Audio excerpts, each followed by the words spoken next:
And now we're lucky enough to have in the studio tonight Angelo Martinez from Wayfair. How you doing, Bob? Welcome. Wayfair, I'm looking at your card here. You say it's a collective. Explain that to me.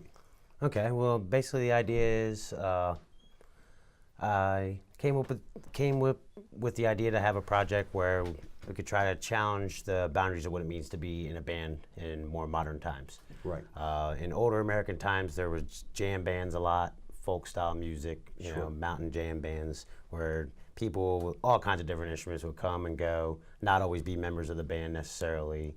And so that was the idea with the Wayfair Acoustic Collective, was to kind of push those lines, you know, and invite any kind of musician to come to play, write songs, be as much of a part of it as they want to. Right. Basically. So you have a core of people, right? Yeah. Yep. And the band could expand to quite a few people. Oh yeah, yeah. Depending on the type of venue we'd be at, or you know, if we're at a music festival where they do street performance, stuff like that. I've had people come up, just jam out on everything from banjos and fiddles and washboards, and then, you know, roll out when the session's done and never see them again. Right. Or sometimes connect and network, you know. So you sing and play guitar. Yes. And you've had various people come up and play. Could be anything. Like, what are some of the instruments that people come up and play with you? Is it banjos? Yeah, banjo. I've had female fiddle players. Went down before to Asheville, and I was actually by myself. Went with some friends on a little road trip down there. Wanted to hit the open mic circuit, and in between the couple of days we were down there doing the open mics, I was like, you know what, we'll try our luck right on the street, because there was a lot of street performers down in that area, Asheville, North Carolina. It's big down there, and I'd be sitting there playing on my little spot. Next thing I know, an entire band shows up, circled around me. Cool. Picks it up, starts jamming some of the songs, and then we all go our separate way, you know. So that's a very hip and progressive town, that Asheville. Oh yeah, yeah, a lot of fun. So speaking of hip and progressive towns, you're in Port Deposit at Granite Run Tap Room.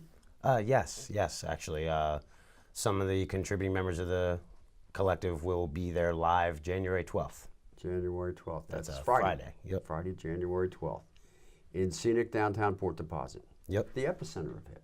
Oh yeah. That's what I'm saying. 21904. All that and more. Oh, it's got a lot of history too, actually. So how did you get started, Angela, playing music? Was guitar your first instrument, or? Yeah, for the most part. I was probably about 12 years old.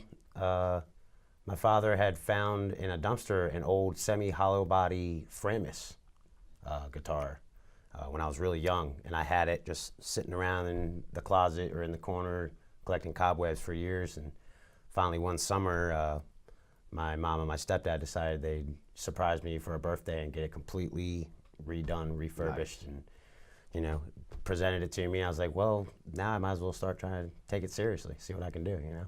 But I was always influenced and always kind of had rhythm and enjoyed music anyway. Yeah. So. Yeah, so you mentioned summer. You're pretty busy during the summer. You have time to play music though, right? Oh yeah, definitely. Last summer, stepped back a little bit, took a little bit of a break locally. Wanted to give a little bit more time helping a buddy of mine out that recently bought the business that I've been working for a long time. Right. So I wanted to help him get everything going good with that. And I don't mind saying that business because I love eating there. Captain Chris's Crab Shack Yep. on Turkey Point Road. And this is the man that developed the secret recipe for the shrimp and onions and peppers. I can't wait for you guys to open. I had help, but we're definitely doing for our all-you-can-eat crabs locally. That's for sure.